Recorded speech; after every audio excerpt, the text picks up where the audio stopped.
सत्संग जी प्रेम से कहना धन्यकार जी। सदगुरु माता सुदीक्षा सविंदर हरदेव जी महाराज की जय। सत्संगत जी, आज हम बड़े सौभाग्यशाली किस्मत वाले सदगुरु माता जी सत्संगत हमको इस तरह से समझाते हैं कि हमने भक्ति कैसे करनी है। सत्संगत जी, इंसान जब परछाई के साथ पीछे भगता है तो सत्संगत परछाई कभी भी हाथ नहीं आती। तो सत्संगत जी, कोई समझदार व्यक्ति समझाता है कि भाई परछाई के पीछे क्यों भाग रहे हो, अपना मुख उजाले की तरफ कर लो। जब वो मुख उजाले की तरफ कर लेता है तो परछाई सत्संगत पीछे पीछे चली आती है। ऐसे ही ये इंसान होता है सत्संगत दुनिया में, ये माया के पीछे भगता रहता है, दिन और रात भाग रहा है सत्संगत जी, लेकिन फिर भी इसकी ये मन की भूख नहीं मिटती। लेकिन संत समझाते हैं कि सदगुरु की शरण में आ जाओ, आपको शांति प्राप्त होगी, आपको आनंद प्राप्त होगा।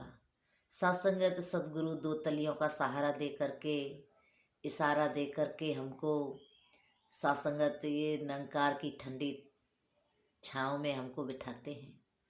तपती हुई धूप में कोई इंसान सत्संगत तप रहा है और बेचैन है, और कहीं सत्संगत पानी में कूद जाए तो फिर कहता है वाह क्या बात है। सत्संगत जी, इसी प्रकार से एक इंसान नदी में कूदा और बोलने लगा क्या बात है, वाह। तो सत्संगत वहाँ मछली सुन रही थी, तो मछली ने कहा कि इसमें वाह क्या बात है, वाह कहने की क्या ज़रूरत है, ऐसा क्या इसमें खास बात है जो इसने पानी में कूदने के बाद वाह बोला। तो सत्संगत वो व्यक्ति कहता है मछली, तुझे पता नहीं है बाहर कितनी तपन है, जब तू बाहर निकलेगी तुझे जब पता चलेगा। तो मछली कहती है तपन, कैसी तपन, हमने तो कभी ऐसा नहीं देखा। सत्संगत कहता है देखना चाहेगी, कि हाँ देखना तो ज़रूर चाहूँगी, कि जो कि पानी में कूदने का तूने वाह कहा। तो सत्संगत मछली को निकालता है व्यक्ति और पानी से बाहर फेंक देता है। मछली तड़फने लगती है, और इस तरह तड़फने लगती है सत्संगत उसके प्राणों पर बनाती है। और फिर से जब वो उठा करके इंसान उस मछली को जल में डालता है तो फिर मछली कहती है वाह। बोला मछली अब समझ में आई तुझे, कहने लगी हाँ मुझे अब समझ में आ गया, बाहर तो बहुत बेचैनी है, बहुत तड़पन है। आओ सत्संगत, इसी तरह से इस संसार में सत्संगत अनेकों प्रकार की आग लगी पड़ी है, लेकिन जब सदगुरु के चरणों में बैठते हैं, इनके तलियों के इशारे की छाँव में हम बैठते हैं, तो फिर मन में आती है वाह क्या बात है, आज सदगुरु ने मेरे जीवन को धन्य बना दिया, आज सदगुरु ने मेरे ऊपर बड़ी कृपा की, आज मेरे ऊपर ऐसी कृपा कर दी कि मैं इस जलती हुई दुनिया में अपने आप में सत्संगत परेशान था, लेकिन सदगुरु ने कृपा की तो मेरा जीवन ठंडा ठार हुआ। तो कृपा करो सत्संगत जी, ये तो सदगुरु अपनी कृपा करते हैं, ये इनकी अपनी कृपा है, क्योंकि सत्संगत करने वाले सदगुरु होते हैं, हम तो कुछ कर नहीं सकते। तो सत्संगत इस तरह से हम अपने जीवन को गुरु की छाँव में, गुरु की छत्र छाया में जिए। यहाँ से सत्संगत बड़े सुख मिलते हैं। यहाँ सत्संगत दुनिया के सुख तो महात्मा कहते हैं वो बिना मांगे ही मिल जाते हैं। यहाँ जो सुख की बात हो रही है वो आत्मिक सुख की बात हो रही है सत्संगत। यहाँ दुनिया की धन या दौलत की या माल खजानों की बात नहीं है, यहाँ राम नाम के धन की बात हो रही है। यहाँ सत्संगत आत्मिक सुख की बात हो रही है। यहाँ राम नाम का धन मिलता है सदगुरु के चरणों से, आत्मिक सुख मिलता है जिसको पाकर के आत्मा सुखी होती है। आओ सत्संगत, लेकिन संसार में आत्मा का सुख किसको चाहिए, आत्मा का सुख तो किसी को नहीं चाहिए, सबको सत्संगत भौतिक सुख चाहिए। भौतिकों के पीछे भाग पड़ा है, दिन और रात भाग रहा है।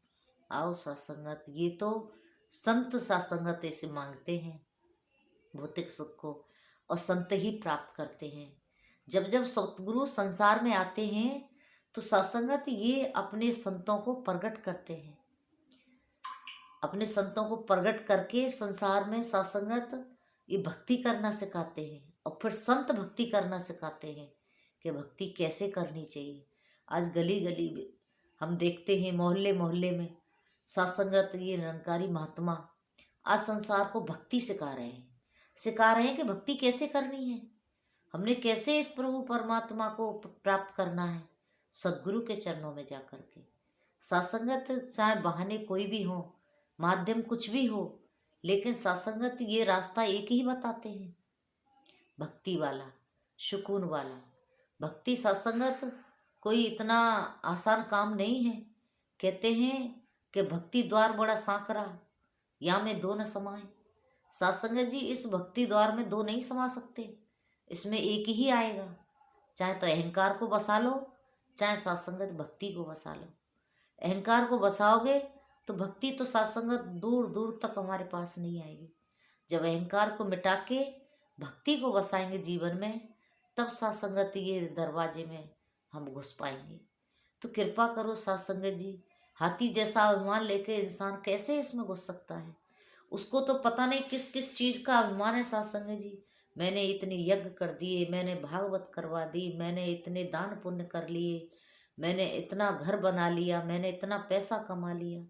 इतना सत्संगत अहंकार इंसान के अंदर छाया पड़ा है, वो सत्संगत हर प्रकार से अपना ही नुकसान कर रहा है, अपने ही सत्संगत नुकसान की तरफ जा रहा है। लेकिन ये संत हैं कि समझाते हैं, भाई ये धरा का धरा पे धरा ही रह जाएगा। तूने जो भी यहाँ से प्राप्त किया है ये तेरे साथ जाने वाला नहीं है, ये यहीं पड़ा रह जाएगा। आओ सत्संगत कृपा करो, ये सदगुरु की अपनी कृपा है। सत्संगत जी ये हमको सिखा रहे हैं कि भक्ति को कैसे करना है। राजपिता जी सत्संगत समागम के विचारों में कह रहे थे कि एक 10 लीटर दूध भी होता है, सत्संगत अगर उसमें एक बूंद जहर मिला दिया जाए तो सत्संगत पूरा दूध ही जहर बन जाता है।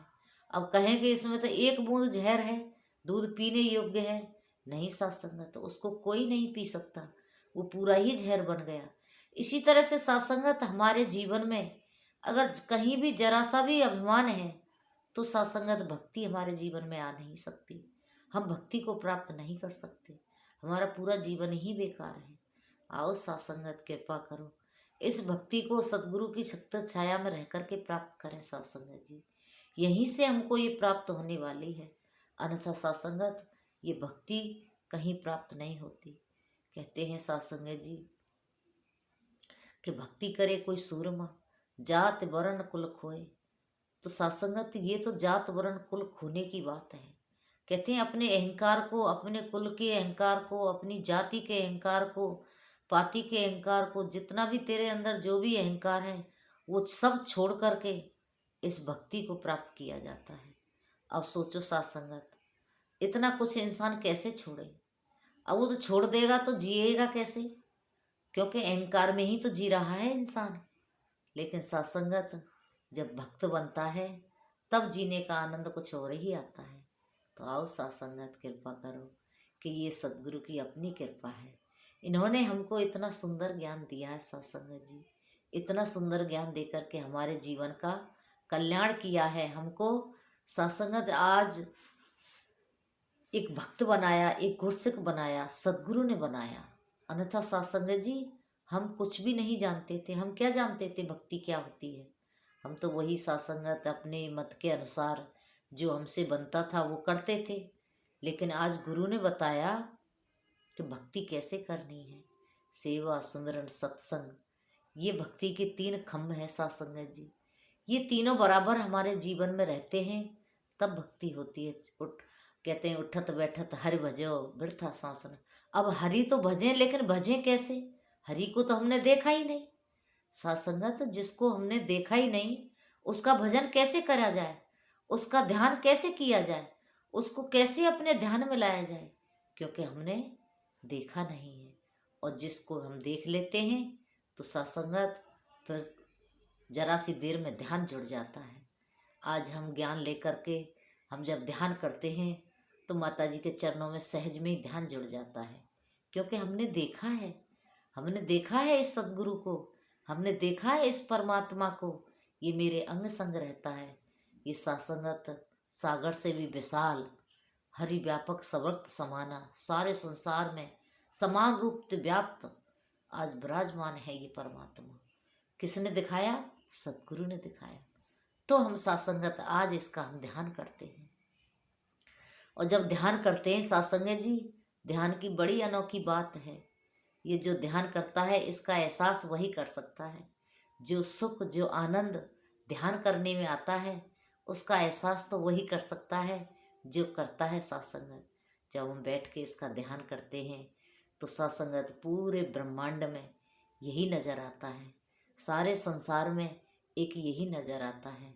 आओ सासंगत, ऐसा सुंदर ज्ञान सद्गुरु ने दिया है। ये ज्ञान सासंगत कोई नया नहीं है, कोई आज नया नहीं आया, ये हमेशा से चलता आया है। महात्मा कन्हैया जी ने सासंगत बाबा बूटा सिंह जी महाराज को दिया।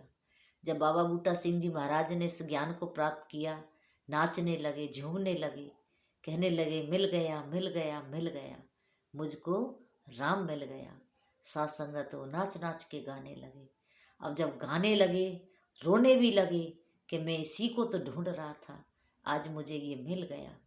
तो सासंगत जब ज्ञान हुआ तो कहने लगे कि इसके लिए तो दुनिया तरस रही है, आप इस ज्ञान को दुनिया में क्यों नहीं बांटते? तो महात्मा कन्हैया जी ने कहा कि बूटा सिंह, ये ज्ञान बांटना इतना आसान काम नहीं है। अगर आपने इस ज्ञान को संसार में बांटना शुरू कर दिया तो आपके अनेकों दुश्मन पैदा हो जाएंगे, आपके अनेकों बैरी पैदा हो जाएंगे। तो सासंगत बूटा सिंह जी ने कहा कि सद्गुरु, अगर आप आशीर्वाद दोगे, आप कृपा करोगे तो ये ज्ञान मैं जरूर बांट पाऊंगा। क्योंकि सासंगत जी, सद्गुरु के आशीर्वाद में शक्ति होती है, ताकत होती है। लेकिन फिर भी कहा कि हाँ मैं आशीर्वाद तो दे दूंगा, लेकिन फिर भी तुझे बहुत मुसीबतों का सामना करना पड़ेगा। तो सासंगत कहते हैं ना कि अब तो लोई ओढ़ लई क्या करेगो कोई, कहता का अब तो लोई ओढ़ लई अब क्या करेगो कोई। तो सासंगत उन्होंने तो इस ज्ञान की चादर को ओढ़ लिया, ज्ञान की लोई को ओढ़ लिया। कहने लगे अब तो मैंने ओढ़ लिया, अब मेरा कोई क्या करेगा, करेगा तो जब की जब देखी जाएगी। सासंगत निकट परे ज्ञान देने के लिए बाबा अवतार सिंह जी महाराज उनको मिले। सासंगत जब उन्होंने उनको ज्ञान दिया तो सासंगत अवतार सिंह जी बड़े खुश हुए। तो सासंगत एक दिन सत्संग में जा रहे थे, अब जाकर के कहने लगे अवतार चलो सत्संग में जाना है। तो कहने लगे बाबा जी मेरा तो दुकान का टाइम है, मेरा तो अभी धंधे का टाइम है, मैं कैसे दुकान छोड़ के सत्संग में जा सकता हूँ। तो कहते हैं अच्छा कि आप दुकान चलाओगे, आप दुकान चलाने वाले हो। तो सत्संगत ज्ञानी जो होते हैं जल्दी ही बात को पकड़ लेते हैं, कहने लगे बख्श लो, दुकान तो आप ही ने चलानी है, आप ही चलाने वाले हो। शटर डाल दिया सत्संगत, इस ज्ञान को देने के लिए निकल पड़े, संसार में बांटने के लिए कि चलो कोई ऐसा ढूंढते हैं इस ज्ञान का भूखा हो, इस ज्ञान का प्यासा हो। सत्संगत जी जब ढूंढ ढूंढ के जो जो इनको प्यास थी इस परमात्मा की, ढूंढ ढूंढ के ज्ञान दिया। संसार को सत्संगत ढूंढे कि किसको ज़रूरत है परमात्मा की, जिसको ज़रूरत है उसी को देंगे। आज तो सत्संगत ये गली गली में बट रहा है, गली गली में बट रहा है गुरु का प्यार, गुरु का ज्ञान। पहले सत्संगत कुछ ही संत हुआ करते थे, कुछ ही महात्मा हुआ करते थे, 4-6 महात्मा थे। बताते हैं कि जब बाबा बूटा सिंह जी थे उस जमाने में 7 महात्मा थे सत्संगत, उनको 7 सितारा भी कहा जाता है। तो सत्संगत इस तरह से वो जब 7 महात्मा 7 दिशाओं में निकले तो सत्संगत इस ज्ञान प्रचार किया, इस ज्ञान का फैलावा किया। आज सत्संगत हम देखते हैं कितना विशाल समागम होता है। वो सत्संगत उन महात्माओं की मेहनत है, और उन महात्माओं की सत्संगत जो उन्होंने दिन और रात मेहनत की। सत्संगत जी कृपा करो, जैसे जैसे मिशन बढ़ा संसार में विरोधी भी बढ़ने लगे, लेकिन सत्संगत वही कहते हैं राम के सामने किसकी सत्संगत पेश खाती है, राम तो राम ही होते हैं। तो सत्संगत वो इस ज्ञान को बांटते फिरे। अब सत्संगत हम देखते ही हैं फिर संसार में किस तरह से ये ज्ञान बटा। आज हम तक पहुँचा। अगर वो महात्मा मेहनत नहीं करते, वो महात्मा इस ज्ञान को नहीं फैलाते सत्संगत, तो ये आज हम तक भी नहीं पहुँचता। हम भी संसार में आए थे वैसे ही चले जाते। आज ये उन महात्माओं की मेहनत का फल है जो हम सत्संगत यहाँ बैठ कर के घर में, अपने अपने घर में सत्संगत, अपने अपने शहरों में इस ज्ञान की महिमा गा रहे हैं। तो सत्संगत ये तो उन महात्माओं की मेहनत का फल है। उन्होंने बहुत मेहनत की है सत्संगत जी। दासी तो जब सोचती है, मन में यही ख्याल आता है कि हमें तो कम ही कमाई खेती मिल गई है, हमें तो कमा कमाया मिल गया सत्संगत, हमको कुछ भी नहीं करना पड़ा। महात्माओं ने किस तरह से सत्संगत, कितने कितने बलिदान दिए, कितनी कितनी कुर्बानियाँ दी इस मिशन के लिए। कृपा करो सत्संगत, आज हम इस तरह से इसको भुला नहीं सकते। हमने सत्संगत कदम बढ़ाने ही होंगे इस परमात्मा के ज्ञान को फैलाने में। आओ सत्संगत, हमने जन जन तक इस आवाज़ को पहुंचाना है। कोई रह ना जाए संसार में ऐसा व्यक्ति कि जिसको ये पता ना हो कि आज समय का सद्गुरु संसार में आए हुए हैं। आज समय के सद्गुरु इस निरंकार प्रभु परमात्मा का ज्ञान दे रहे हैं। ऐसा कोई व्यक्ति संसार में ना रह जाए। तो सत्संगत, ये गली गली मोहल्ले मोहल्ले जो सत्संग होते हैं, जो महात्मा आवाज़ देते हैं कि आओ रब के दर्शन कर लो, संदेशा इंसानों के लिए संदेश है, आओ रब के दर्शन कर लो। क्योंकि यहाँ दर्शन परमात्मा के होते हैं, यहाँ दर्शन इस निरंकार के होते हैं, जिसके लिए कहा गया है सत्संगत। कह देते हैं कि असंभव है, नहीं सत्संगत, कहा गया है संत मिले तो मैं मिल जाऊं, संत न मुँह से न्यारे, बिन सत्संग में मिल ना पाऊं चाहे लाख जतन कर डाले, कि बिना सत्संग के मेरी प्राप्ति नहीं हो सकती। तो आओ सत्संगत, कृपा करो, ये प्राप्ति हमको तभी होगी जब हम सद्गुरु के शरण में जाएंगे, सद्गुरु के चरणों में जाएंगे। तो आज सत्संगत, ये महात्मा गली गली आवाज़ देते हैं। आज सत्संगत हर शहर में एक महात्मा प्रचारक होते हैं, ज्ञान प्रचारक। वो जहाँ भी जा, कहीं भी बुला लो, वहाँ ही जा कर के ज्ञान दे देते हैं। तो सत्संगत, पहले ये ज्ञान ऐसे नहीं मिलता था। पहले बहुत कम लोगों को ज्ञान मिलता था, जिसको बहुत ज़्यादा भूख लगी होती थी, बहुत ज़्यादा इस परमात्मा से मिलने की चाह होती थी। जिसको चाह होती थी उसी को इसका ज्ञान दिया जाता था, ऐसे नहीं बढ़ता था। आज सत्संगत, सदगुरु सबको, बाबा हरदेव सिंह महाराज ने खुले में ज्ञान बांटा। सत्संगत हर किसी को ज्ञान दिया। किसी ने पूछ लिया बाबा जी से, बाबा जी आप तो सबको ज्ञान दे देते हो, आप क्या पता है आपके ज्ञान की कोई संभाल करेगा या नहीं करेगा। तो बाबा जी कहते हाँ, मैं सबको ज्ञान दे देता हूँ। क्योंकि सत्संगत अवतार वाणी में लिखा है कि गंदा नाला मिल गंगा में खुद बन जाता गंगा है। कहते हैं जैसे गंदा नाला गंगा जी में मिलके खुद गंगा जी बन जाता है, इसी प्रकार से एक आत्मा इस परमात्मा पवित्र से जुड़ के वो भी पवित्र हो सकती है। लेकिन सत्संगत पवित्रता तभी आएगी तब हम बढ़ चढ़ के सेवा सुमरन सत्संग करेंगे, सदगुरु के चरणों में जुड़े रहेंगे। तो सत्संगत कृपा करो, और कोई वचनों में गलती हो गई हो तो दासी को बख्श लेना। सत्संगत जी वचन तो गुरु के हैं, हम तो सत्संगत एक माध्यम है, इस ज्ञान को फैलाने की कोशिश करते हैं कि सच्चा बादशाह आपने जो धन हमको दिया है, हमें इसको संसार में बांटते रहें। और सत्संगत किस माध्यम कुछ भी हो, किसी तरह से भी सत्संगत, ये ज्ञान हर इंसान तक पहुंचना चाहिए।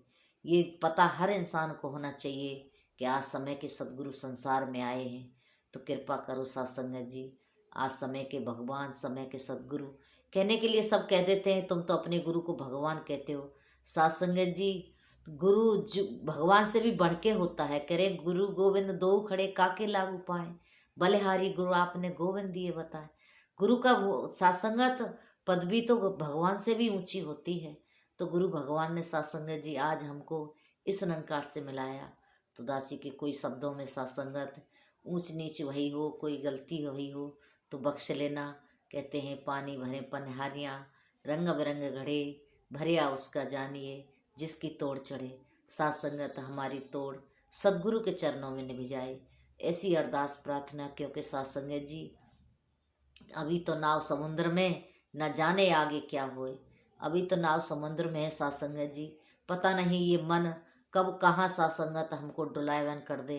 तो ऐसी अरदास हमेशा सदगुरु के चरणों में सच्चा बादशाह आप कृपा करो कि हमारा मन कभी भी ये कहीं ना भटके, कहीं किसी के भटकावे में ना आए और आपका सेवा सुमरन सत्संग करते रहे। तो सत्संगत कोई बात आपको बुरी लगी हो तो बख्श लेना।